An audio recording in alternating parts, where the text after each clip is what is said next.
Hi there, I'm Andrea Koppel, and it's time for coffee, the podcast where you get to hear firsthand what the jobs and careers that interest you the most are really like. Hey there, Java junkies. Welcome back to another episode of T4C. Are you interested in learning more about what's involved in growing, harvesting, and processing sustainable specialty coffee? Well, if so, you are in for a treat. This is the episode for you, my friends, because my next guest founded Gold Mountain Coffee Growers in Nicaragua in 2007 as a social enterprise to help connect small and medium-sized coffee farms in Nicaragua with coffee roasters in the U.S., Canada, and Europe. But before I introduce you to Ben Weiner, I want to make sure you've signed up for the Java Junkies Journal. That's T4C's weekly newsletter that comes out on Mondays, and it has unique insights into dozens of different industries from the professionals like Ben who are working in them. Just head over to the Time for Coffee website at time4coffee.org, and the sign-up box is right there.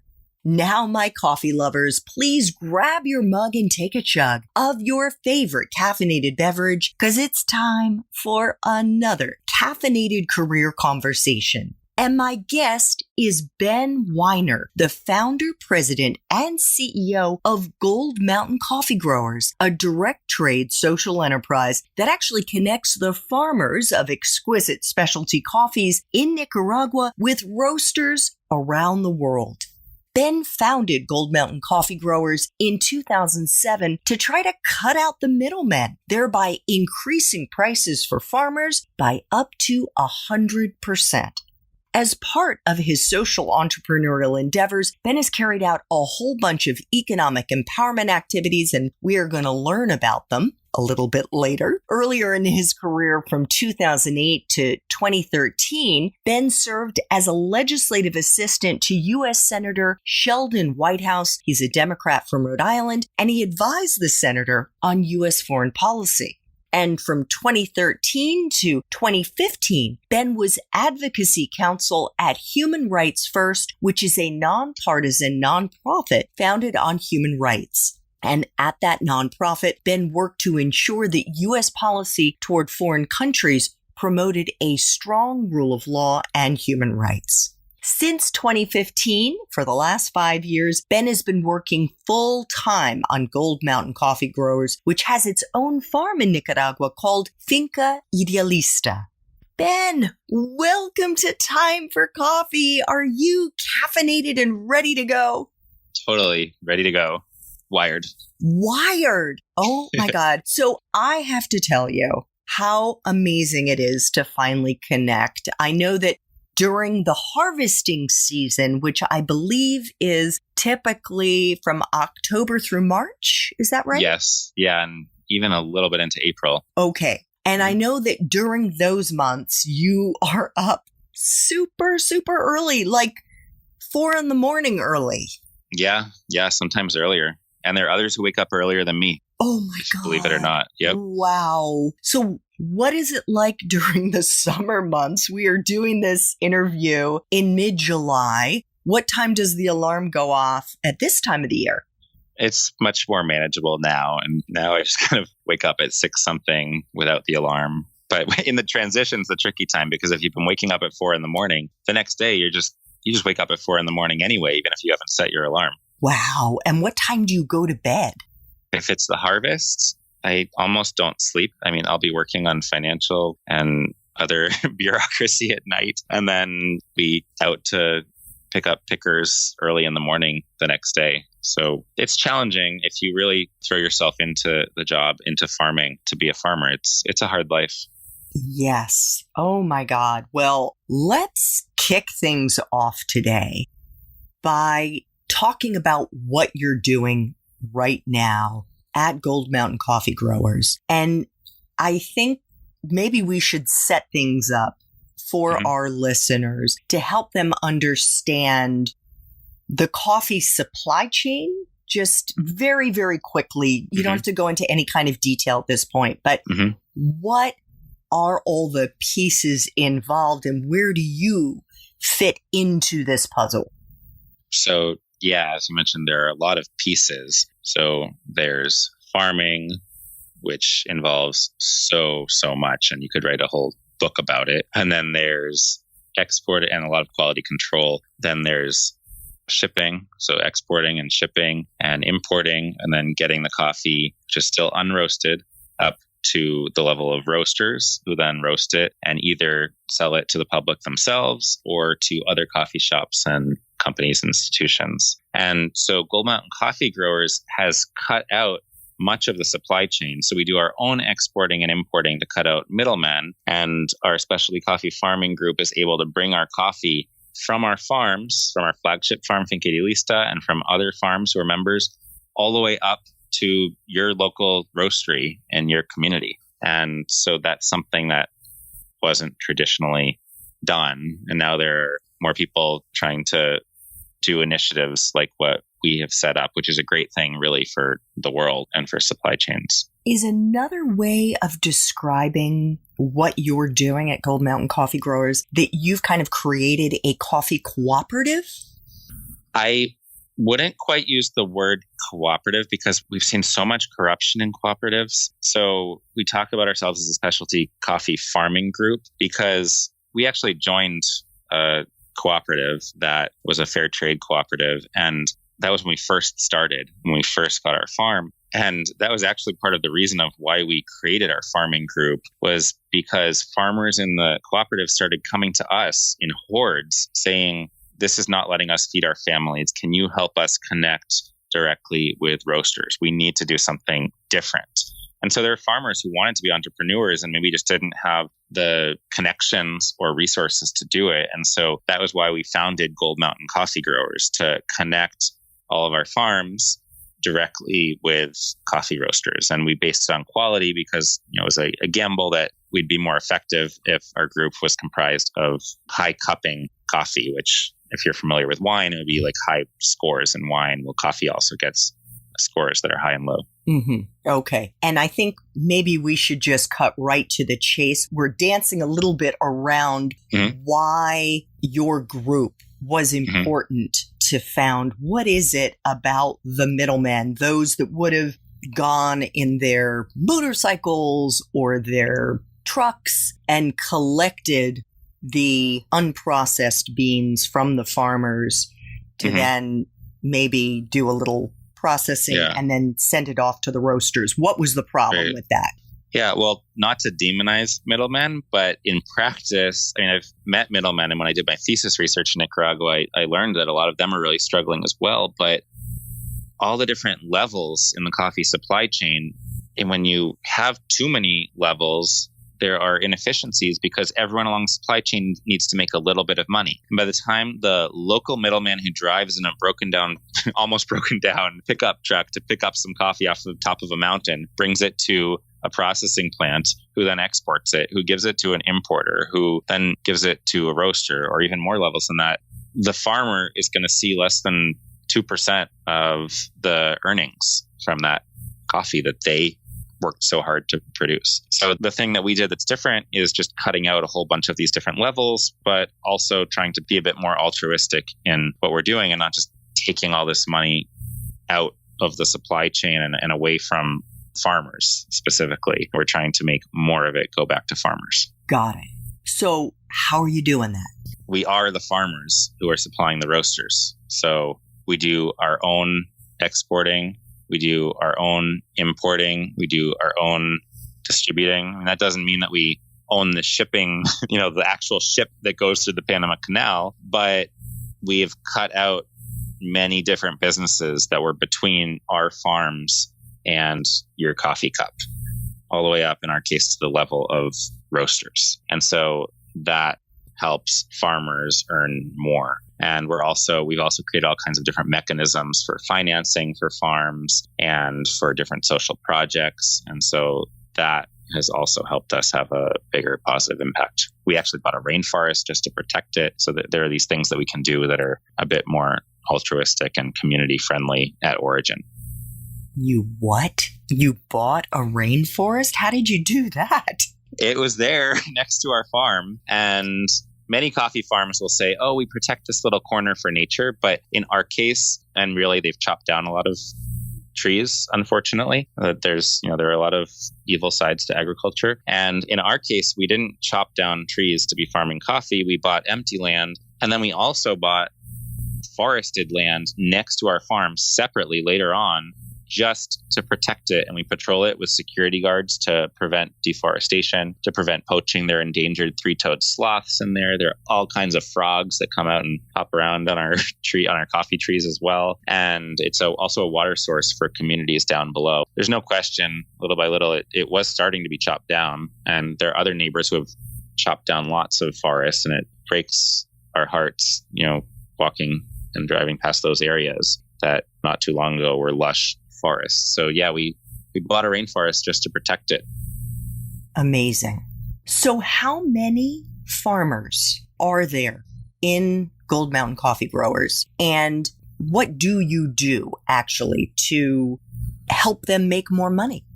Yeah, so there are roughly, and we're adding more over time, but I'd say maybe 50 or more farmers. But if you count all the people working on each farm as farmers, we're up into, and all the people who work on sorting coffee and all the different levels, we're talking about thousands of people at the end of the day who work on all this coffee. I mean, on our farm alone, which is a smaller farm, we have about 100 people working on picking coffee during the harvest. So we simply make sure that there aren't all these middlemen just saying, okay, we are going to pay you this really low price and that's it, take it or leave it. We're working together to get our quality up so that roasters will pay us more so that farmers can earn more. So yes, farmers are earning more money, but there's more than that. It's also access to finance. So in Nicaragua, there are loan sharks where, let's say that you're a farmer and you need money, you might go out and get a loan. And in practice, that loan ends up being at 100% yearly interest. Imagine you borrow $100, you have to pay back $200 in product. That actually happens all the time, and we see it all around us. So we've created mechanisms to have either zero or very low interest loans for farmers in our producing group. We have helped people expand their farms to buy vehicles, to have access to farming inputs at reduced rates by putting our buying power together and convincing fertilizer distributors to charge less, but mostly by reaching out directly to roasters and having the roasters be willing to sometimes pay the same thing they were paying, but with less middlemen. And so it ends up benefiting farmers more. Or because it's a higher quality coffee, sometimes they're willing to pay more for a special process or for specific varieties that just simply taste better. And we're so strict on quality. It's another way that we help farmers make more money. Sometimes I'd say it's almost ridiculously strict, but it gets at feeding this whole counterculture about coffee quality. And if that's going to benefit farmers, then we're for it. If it wasn't going to benefit farmers, we probably wouldn't be for it. But we play into it because we want farmers to be able to earn a living and have a decent standard of living for them, for their families, but also their pickers and communities. I listened to an interview that you gave, Ben, in which you said that specialty coffees should actually be treated like fine wines. Yes. What did you mean by that? The amount of work. I mean, I've seen wine vineyards. I'm interested in fermentation and the corollaries with coffee similarities, but coffee, sometimes it's more work than wine. Maybe there's not as much complexity. Actually, that's not true. There is as much complexity. I mean, we pick coffee cherries at optimal ripeness using these special tools, just like they do on wine vineyards. It's cherry. It's not too different from a grape, although what we're going for is the thing inside the cherry, the coffee bean. We ferment, just like people ferment with wine. Now, there are all different ways of fermenting that can affect taste. And we do quality control tasting every separate day of picking so that we are making this really fine product. And I'm a Q grader, which is similar to a sommelier. And I actually give coffee scores that are not too different from the scores that are given to wines. And I talk about cupping notes. There might be one coffee that has a lot of peach notes in it, another one that has some cinnamon notes in it, another one that has passion fruit or mango notes or saffron notes or jasmine notes. These are all notes that we actually taste in the coffee, just like people might taste really interesting tasting notes in wine. But also, Andrea, the work that goes into it is immense. And if you look at what you pay for a cup of coffee, I mean, you shouldn't really be paying $2 or $3 for a cup of coffee. You should be paying what you're paying for a glass of fine wine.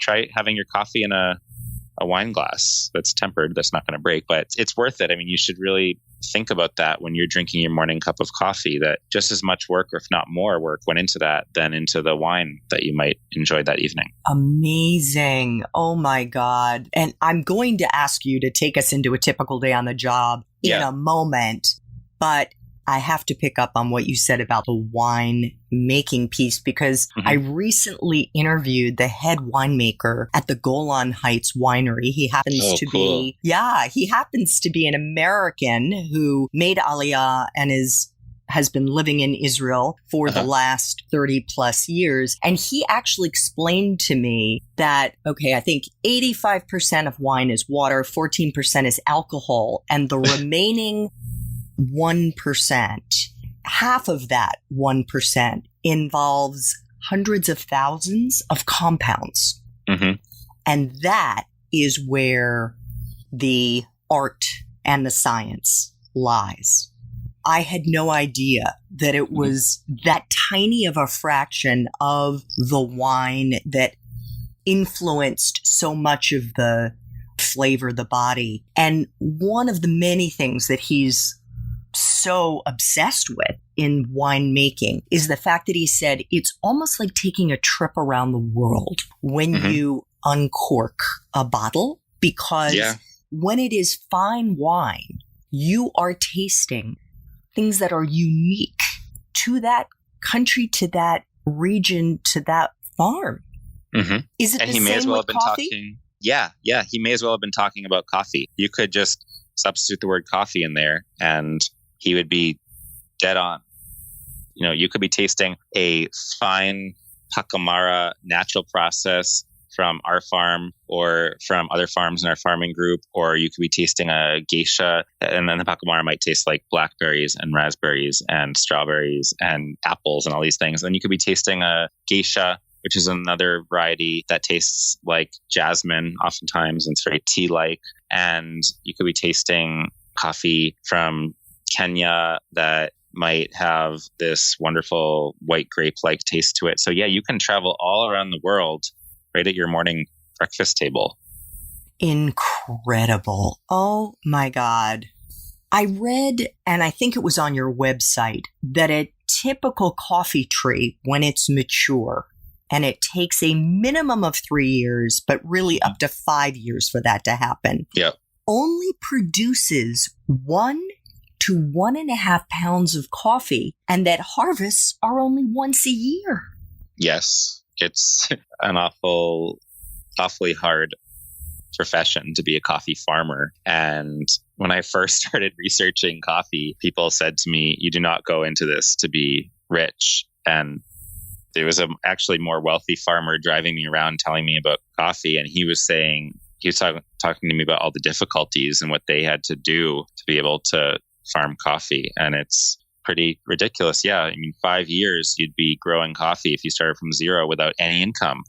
And I mean, the income after the third year, you might have a tiny little crop. But I mean, we're talking, maybe you've spent, depending on your scale, at least thousands of dollars, even if you're pretty small. And maybe you'll make a few hundred back in that third year. And in the fourth year, maybe you'll make a little bit more, but then it won't be until the fifth year that you're really earning. And even then, if you're not directly connected with markets and have something special, then you're just subsisting. So it's very hard to be a coffee farmer. Why are the roasters not in the country where the coffee is grown?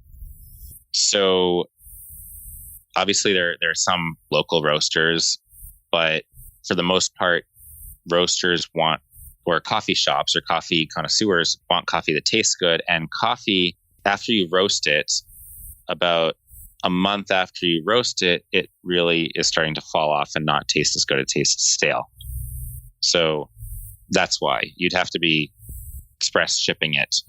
And that's very expensive. So it just doesn't make that much economic sense. And so most people are bringing it to destination countries and then roasting it so it's fresh. It's about freshness. Oh my God. So you mean even though I've got coffee in my freezer right now that has an expiration of a year from now, it's probably stale? Yeah. So a lot of companies, if you're at home, grab your bag of coffee or your pod or whatever it might be, and see if there is a roast date or an expiration date. If there's an expiration date, it's probably not amazing specialty coffee. And if there's a roast date, I'm not saying it's definitely a specialty coffee, but there's more of a chance that the roaster cares about what that coffee tastes like. And what they're saying is too far off the roast date, it's not going to taste good. But yeah, what you said specifically, there are some ways. So if you put it in your freezer and there's not a lot of oxygen hitting it and it's not being taken in and out of the freezer, you might be able to get around that problem. And there are other people looking at, how to get around it. But for the most part, you don't want to be having the coffee more than a month after it's roasted. Oh my God. Well, I still like my coffee, and I know I haven't tried yours yet, which I, of course, will do, but it's good. It's bulletproof coffee. I don't know if you're familiar with Dave Asprey. Yeah, I've heard a little bit about that. Okay. All right. So let's get into what you do, all the different responsibilities you're juggling as the founder, CEO, and president of Gold Mountain. How many employees do you have, and what are you doing?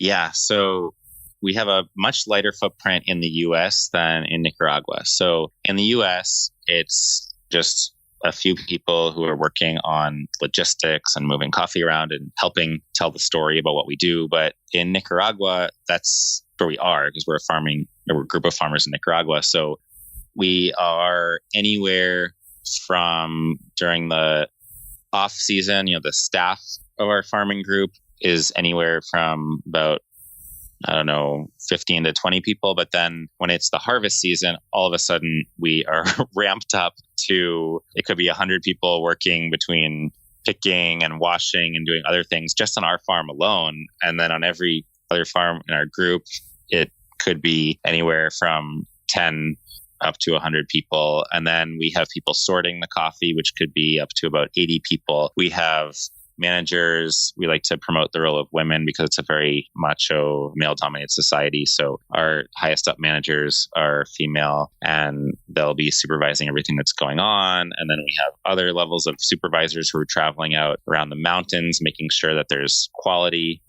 going on.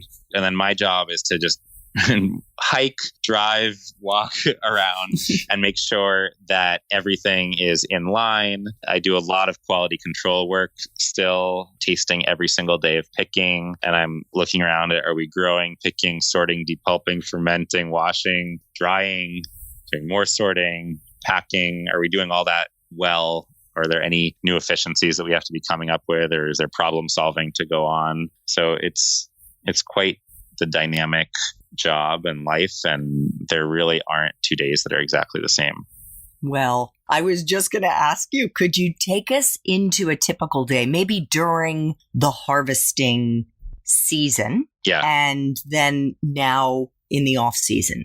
Yeah. So in the harvest season, so when I'm in Nicaragua, I like to wake up and go with the pickers up the mountain in a truck. So there's some pickers who live right around our farm, but then there are others who we bring up the mountain, and we start our day to pick them up at about 4 a.m. So I like to ride with the truck and thank people for coming to work and pick specialty coffee with us. It really makes a difference in people's attitudes when they see that we give a lot of importance to their work, and they are our company. Without pickers, we would be nothing. And then I might go up and see how the day is starting with the picking, then go to the dry mill and be tasting, no joke, 200 cups of coffee almost at once within a few hours.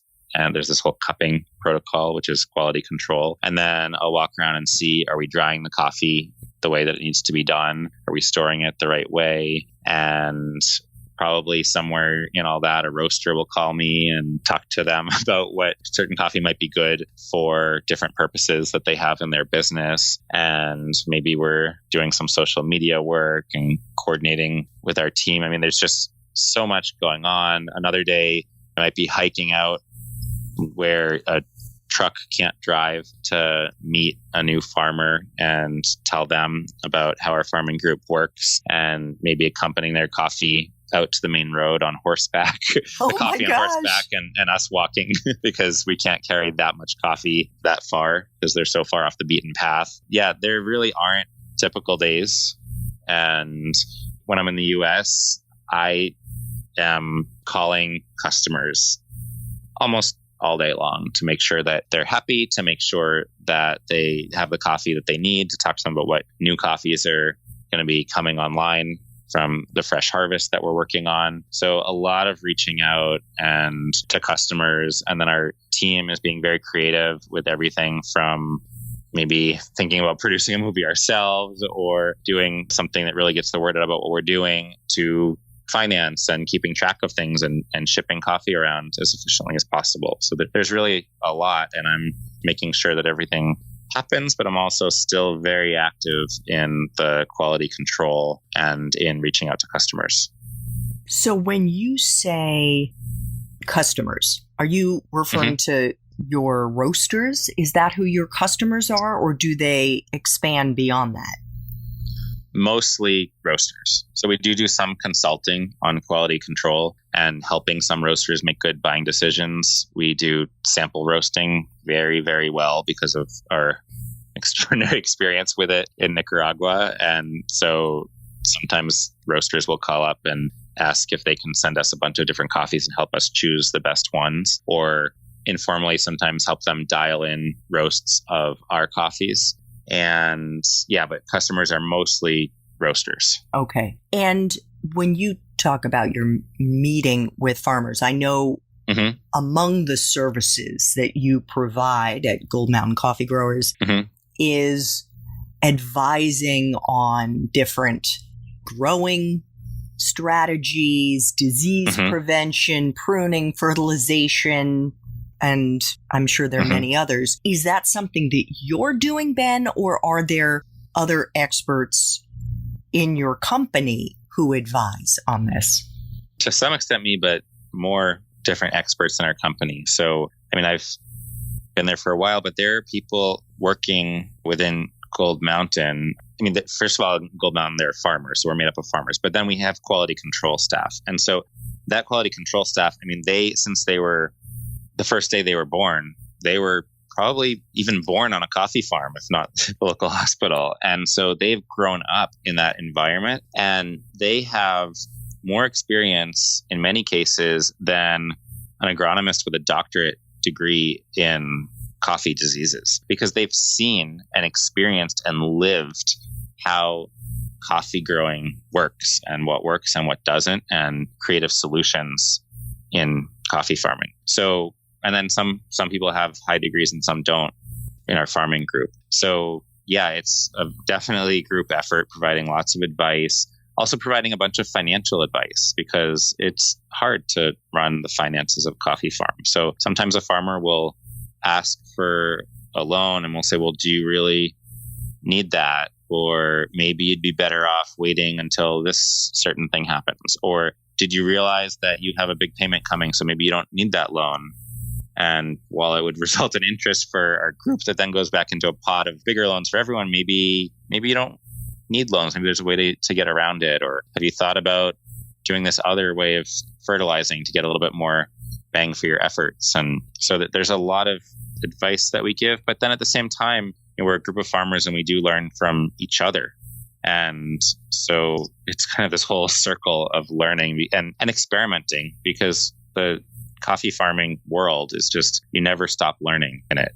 It's quite incredible. Yeah, it sounds fascinating. I have a couple of questions related, one to sustainability, because I know that's super important to you, Yes. the way that you are farming. And then the second being profitability. And I know that this is a social enterprise. You're not about making a ton of money to get rich. It's really about enriching the community where you are working. But clearly you're doing well enough that you bought a rainforest next door. Yep. So, I mean, that was a stretch to do that, but we thought it was also the right thing to do. So sustainability, there's environmental, but also economic sustainability. So you're hitting the nail on the head by mentioning those two in the same breath. So sustainability, we believe in protecting the environment, and it's not something that we're forced to do, but it's something that we see that there are so many people chopping down rainforests. And so we bought a rainforest just to protect it with income from coffee sales, and wasn't an easy thing to do that. But when roasters get our coffee, they know that these are the kinds of initiatives that they're putting their money behind, on top of it being great coffee. And in terms of profitability and how we achieve that, I mean, it wasn't something that was easy, and we'd still like to be more profitable. I mean, the supply chain, despite all the work that we do and putting more value, it's still very challenging because it's hard to produce specialty coffee and have low costs. I mean, it does take more effort and more money and people doing so many different things and processes to have a coffee come out tasting awesome. So a lot of that we've achieved by cutting out middlemen and by having incredible coffee. I mean, we won, or not, we didn't win. Roasters won 27 medals last year alone in roasting competitions using our coffee. They also got above 90 point scores in Coffee Review, which is probably similar to Wine Spectator or something along those lines in terms of judging the quality of coffees. And in terms of sustainability, we won a few years back now, we won the Specialty Coffee Association of Europe's Excellence Award for Sustainability for our work on not just buying a rainforest, but also what we do in terms of economic sustainability for whole communities. So it's why we exist. And at the same time, it's really challenging and forces us to continue to be entrepreneurial so that we can keep achieving as much economic and environmental sustainability as possible. So in a minute, we're going to get into your time in school, Ben, but I think suffice it to say, you didn't study farming, you didn't study agronomy, you didn't study finance, you didn't study social entrepreneurship or international development. You were a political science major. And a year after you graduated, you went to law school. After graduating from law school in 2007, you worked on Capitol Hill for Senator Sheldon Whitehouse, who's a Democrat from Rhode Island, as a foreign policy legislative assistant. And you were in that role for 5 years.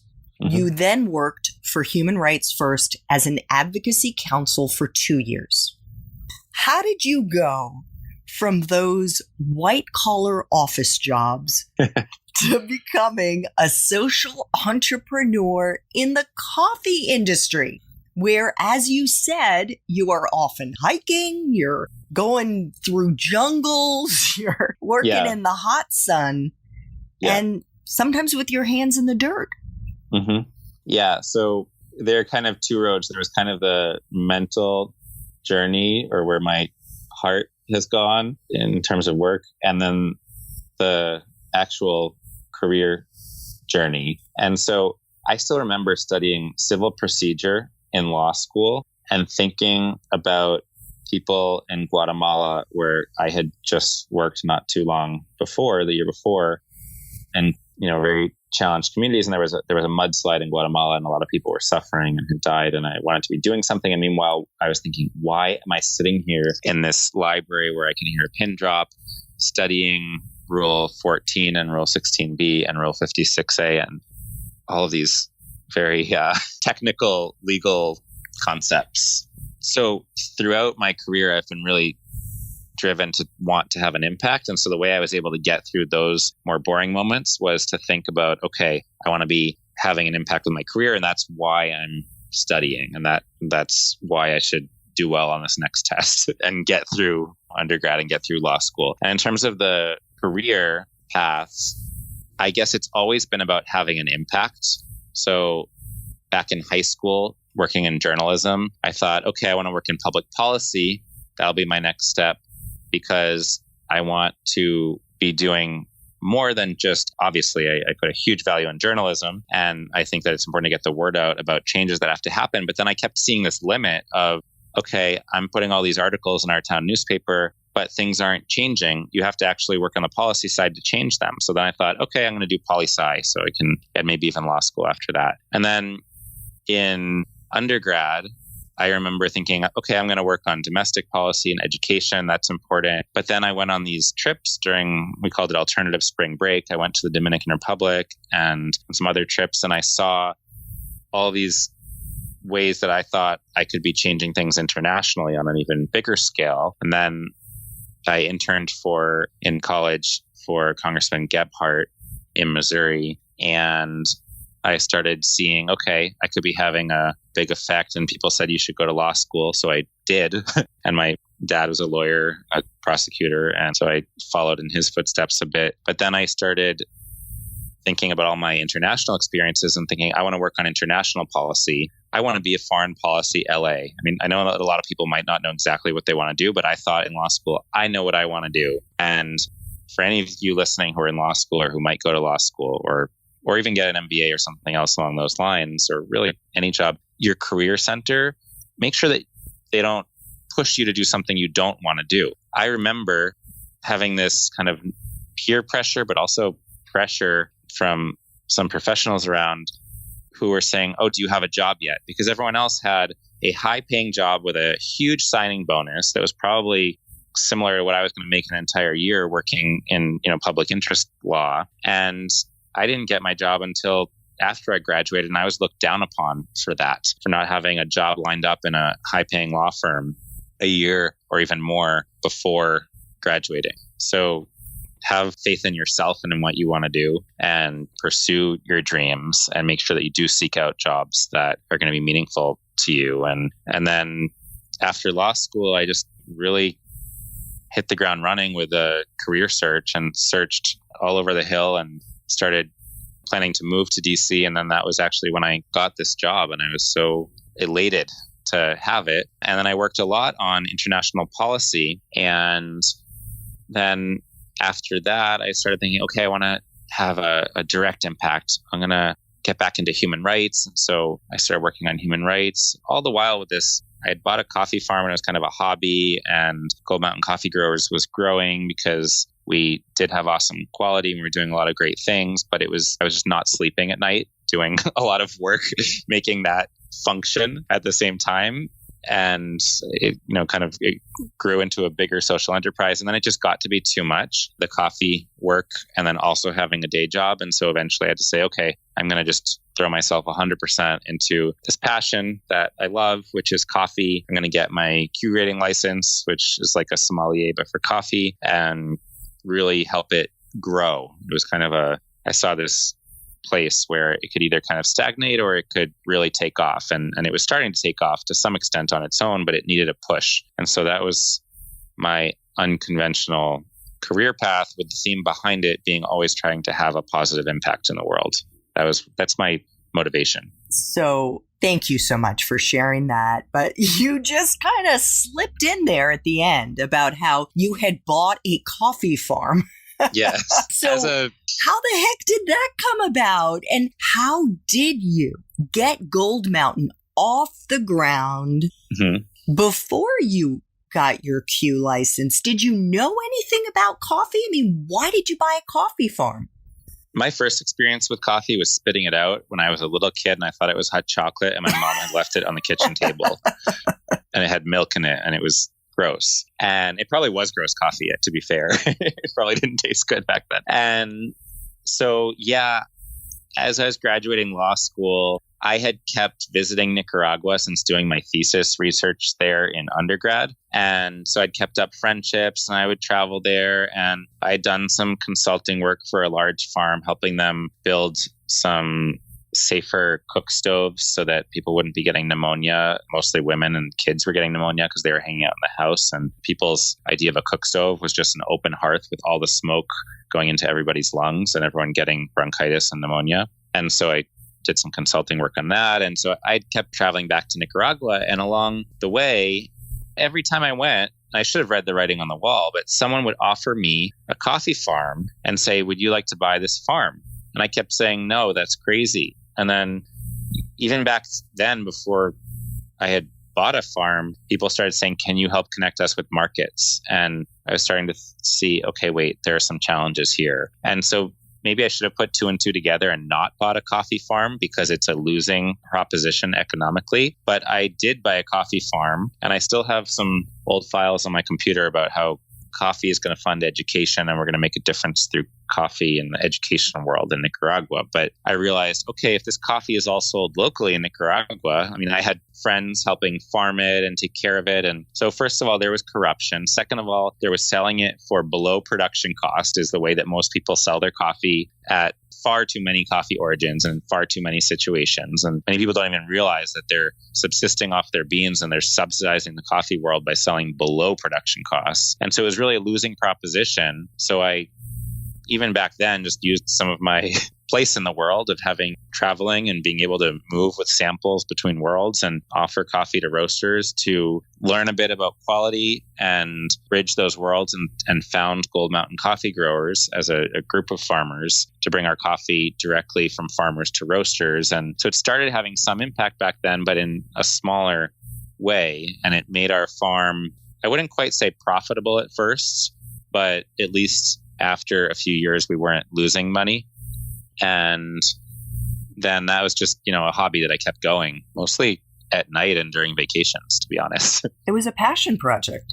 Yeah, it was. And I had to learn about coffee and become an expert because of this. So it was about the people and about the environment, about the impact. And that was what I realized, I need to be able to talk this talk, but really understand it deeply. And now I can taste coffee and probably tell you what was wrong with the tree because of the way it's tasting. Incredible. So let's flash back really, really quickly to when you were in college. You went to Washington University in St. Louis, Missouri. And as I mentioned, you got your BA, magna cum laude, in political science. Mm-hmm. Did you know what you were going to do with that degree when you graduated, Ben? I had listened to a lot of advice from a lot of people, and I had done an internship in Congressman Gephardt's office. I'd done an internship in Senator Ted Kennedy's office. And a lot of people had said, get a little bit of experience and then go to law school. Most people do at least a year so that they have some life experience before they jump right into law school, because law school is pretty heavy on the books and you don't want to burn out. So I more or less knew, okay, I'm going to do something, and then I'm going to go to law school, and then I want to work in public policy. And I more or less had it pretty clear. But I didn't think I was going to get into doing coffee full time a little bit later in my career, after 7.5 years after graduating law school. But that is what ended up happening. My very clear career path took a turn a bunch of years after I started working. Yeah, clearly. Yes. You actually won an award for your honors thesis, which you wrote on Nicaraguan debt relief. Yes.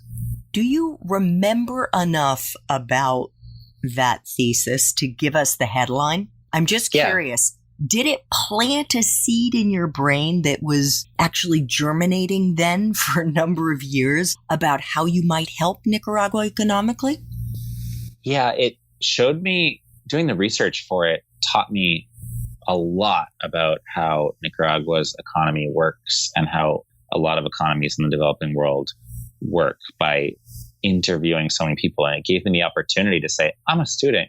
Can I go in and interview the chief economist of the Central Bank of Nicaragua? And they would say, okay.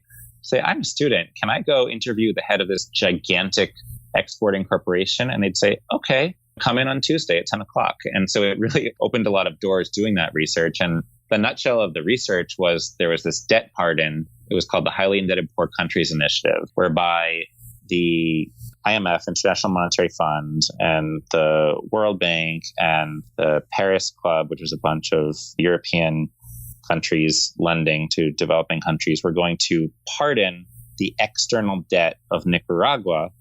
And the thinking behind it was that without all of this expensive debt servicing, which are interest payments that countries pay on debt, the country is going to be able to invest in things like education and in roads and all these things and be able to get ahead. And what I researched from an on-the-ground perspective was, or what I found out, was that the roads are so bad in Nicaragua, and they should have a great healthcare system, but it lacks a lot of funding. And the electricity goes out every day, and the water is non-existent every single day, all day long in many places. And your truck's going to break down 100 times a year or many, many times. And so all of these public goods were non-existent, and the transaction costs of doing business were so high that new companies weren't going to emerge in a significant way. And the economy wasn't going to just take off just because you pardoned the external debt, because the infrastructure was so poor. And so you need to work on improving the infrastructure simultaneously with any debt relief if the country is going to have any chance of getting ahead. You can't just look at the books and just at the economics. You have to look at what's actually happening on the ground. And so that did plant a seed to ways in which I could actually do something that would have an impact. And I saw that just improve the road of the mountain where our farm is, and all of a sudden there'd be more economic activity. And I saw that happening, and I saw, okay, well, maybe we can make some more market linkages and make some more connections between people and do a lot of good. And so that let me know I wanted to work more on international policy rather than just domestic, to have this. I saw that in Nicaragua, with a little bit of investment, you could have a lot of impact. And then that later on, led to me working in the Senate and then branching off into coffee eventually. Incredible. What do you think you learned in those various internships that you alluded to, and the years that you spent on the Hill working for Senator Whitehouse, among others, that you've taken with you into Gold Mountain?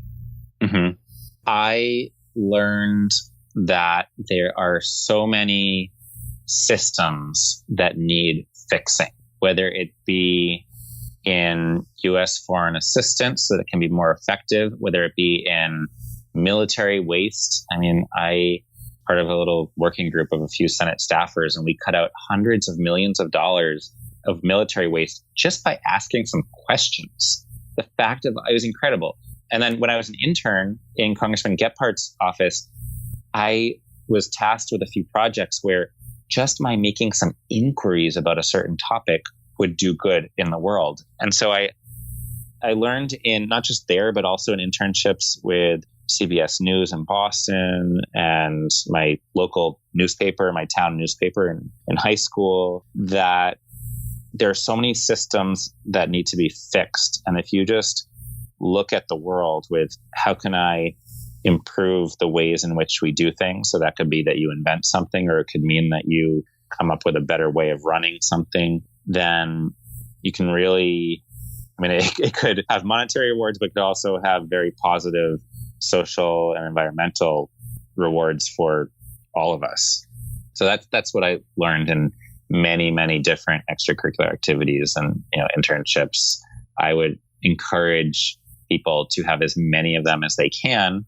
I almost became a junkie in high school of extracurricular activities. And I think it taught me maybe just as much as college did. I'm not saying college wasn't important also, but I learned so much in all those experiences. Fantastic. So I have two final time for coffee questions for you, Ben. Yeah. Could you share a time in your professional life when you struggled? Maybe you even crashed and burned. I know I have. But most importantly, how you persevered, and if there was a lesson that you learned in the process. Yes. So we were starting out as this farming group, and just imagine you have not just the coffee from your farm, but that's actually a small part of what was our first shipping container of 280 bags of coffee, each weighing 152 pounds. I think it's, to do the math, I think it's 42,000 something pounds of coffee for farmers. And you were organizing, putting it into a container. And we had a very well-known big importer who prides himself on supporting farmers, was going to take this coffee, and they had tasted it and they had done all kinds of quality control with us. They had seen it and they said, this coffee is outstanding. And meanwhile, the coffee economy is a very difficult one. And so in the 90s, the price of coffee was below $1. We're almost back there again. But in the middle term, there was a time when it actually was above $3, and the price of coffee at that time was very high. And this company was going to buy it for, I think, $4.50 a pound. That was a very, very, very high price at the time. And we were about to ship the coffee, and we had signed contracts to sell this coffee to this big importer. And the price of coffee crashed. And this is right as we're sending pre-shipment samples, because the contract says you have to send samples and they have to be approved. And if there's a dispute, it's going to be settled by the Green Coffee Association, which is located in the US. And they said, you know what, this coffee just doesn't taste good. And I said, what do you mean it doesn't taste good? This isn't just one coffee. This is 20 different farmers' coffee. How could it possibly be that every single one of them doesn't taste good? And yeah, this just isn't what we were cupping earlier. And I said, are you kidding me? And so I started asking professionals in Nicaragua, asking professionals in the US what could be going on. I sent samples out to a lot of different people asking for advice. They said, this coffee is outstanding, is what everyone else was telling us. This is incredible. What's happening is they don't want to get stuck with expensive coffee because the price of coffee just crashed, and they're completely screwing you over. And I thought, oh my goodness. I mean, I put my own money into making Gold Mountain Coffee Growers be able to have funding to start. And I'm about to not only fail all these farmers, but fail myself and my family. And this is going to be horrible. So it was going to be a big crash and burn moment. And so what I started doing was every single night writing to every single roaster I could find, and, taking a lunch break or a vacation every public holiday and just calling roasters from morning to night with a set plan of all the ones I was going to call, so I could just bang out all these calls. And I was able to find roasters to buy the coffee. They loved it. And we said, we're never going to work with that importer that lacks scruples again. And we're going to our model is going to be working with roasters, because we can't get screwed over like this again. And it made us much stronger. And that was really what set Gold Mountain Coffee Growers apart, because then the roasters started getting to know us and they asked for more coffee the next year, and we started growing by word of mouth. That was a scary, very, very, very scary time. And we almost went bankrupt and failed, but we were able to turn it around through very, very hard work and perseverance. I was just going to say, through your hustle and refusing to give up. Yeah, if you just think about all of these families who, many of them had been living in abject poverty, and we're trying to help them turn their own lives around by connecting with markets. And meanwhile, we'd put all our eggs in one basket, and that was a mistake. And that basket was about to fail us and have the bottom just fall right out. Oh my gosh. So I should probably ask you, where is the coffee market now during the coronavirus? How has it been impacted by this? So the coffee market, coronavirus or no coronavirus, is incredibly unjust. And the price of coffee right now is hovering around $1 per pound. So you go into a coffee shop and you buy one cup of coffee, and that costs more than the entire pound of coffee that coffee can be bought for on the international market. So that's incredibly unjust. And that would be a whole other interview topic, but people can read it, but just Google the C market. Is the C market fair to coffee? And you can go learn more about that. But then in terms of the coronavirus, we were actually terrified. I thought this was going to be another moment, like when we tried to sell to that unnamed importer whose name shall not be mentioned. And we thought that roasters, not because they wanted to, but that they were going to fail us because they couldn't sell their coffee. So we started calling up all these roasters. We had some contracts, but we didn't have even half of our coffee contracted yet. And believe it or not, roasters were able to stick with us. Many of them have been getting, some very ethically sourced coffee and then some other more generic coffee. And so we were able to say to them, can you stick with us? We really need you to stick with us now. And if ever it made a difference, it makes a difference now that you stick with our coffee rather than buying some other coffee. And because of all these relationships, friendships, and groundwork that we've worked on for over a decade, we're going to get through this. And our coffee is actually almost sold out right now. It's wow. We have 100-something bags left out of many, many bags. And so that's actually a very low number. And I think we're ahead of where we were a year ago with sales. So we're getting through it because there are roasters out there who care and there are good people in this world. Oh, how wonderful. That's incredible. Congratulations. Thank you. Thanks. Still challenging, but at least we know we're going to get through it. Oh, what a relief. Yep. Final question. Mm-hmm. If you could go back to Washington University in St. Louis and do it all over again, but based on the wisdom you have right now, Ben, what advice would you give yourself? I was a bit reserved in college and very driven. I wasn't one of those crazy college kids doing all kinds of crazy things. That's what I mean by being reserved compared to what a lot of people think about as the college norm. But I would have enjoyed life a little bit more in college. I would say you meet so many people in college. So be incredibly social. Make lots of friendships with people from all different walks of life. I felt like I did do that, but I would want to, I don't know, I wish college could have been even more years, to be honest. It's just such a wonderful time to meet people, to have experiences. I would say take advantage of if there's some kind of alternative spring break trip, a service trip, a trip to just get out into the world, do that. One of my biggest regrets in college is not going abroad twice. I realized that you don't have to just go on the set study abroad programs that the college offers you. At least in the case of many colleges, you could find your own even more interesting program. I found one that was called the School for International Training, SIT. Their main campus is in Brattleboro, Vermont, but their real campus is the world. And they have these trips. And so that was the trip that I went on to Nicaragua and Cuba. And that was my one semester. But I realized if I'd planned it a little bit farther ahead, I could have even gone on a second semester abroad and learned more about the world. So just take advantage of all of those different experiences and get out there and get outside your box and do things that are outside your comfort level, obviously that are safe, but enjoy life and live it up socially and in terms of the cool experiences that you can have in college. Fantastic. And actually, I'm going to ask you one final question. Sure. What coffee do you recommend our listeners and that I should try from Gold Mountain?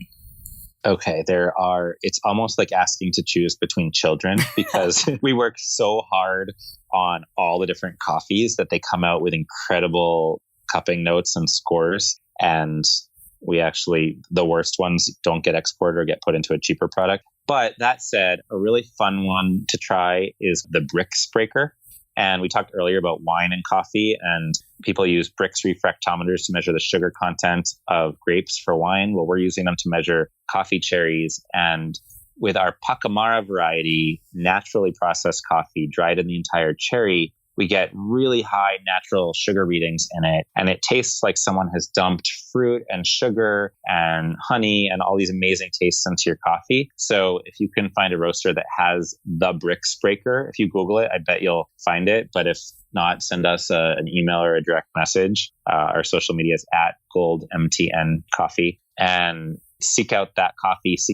I love our natural processed coffees. Another one's the Tropical Fruit Symphony, but also our washed coffees. It depends on your mood, really. But if I had to say, okay, have a really different experience with one, the Brix Breaker is really different. It's won some gold medals for people in competitions. Oh, incredible. And I guess to clarify, we can't buy, like the average consumer can't buy directly from Gold Mountain? Because first of all, it hasn't been roasted. We need to buy it from a roastery in the US or Canada or Europe.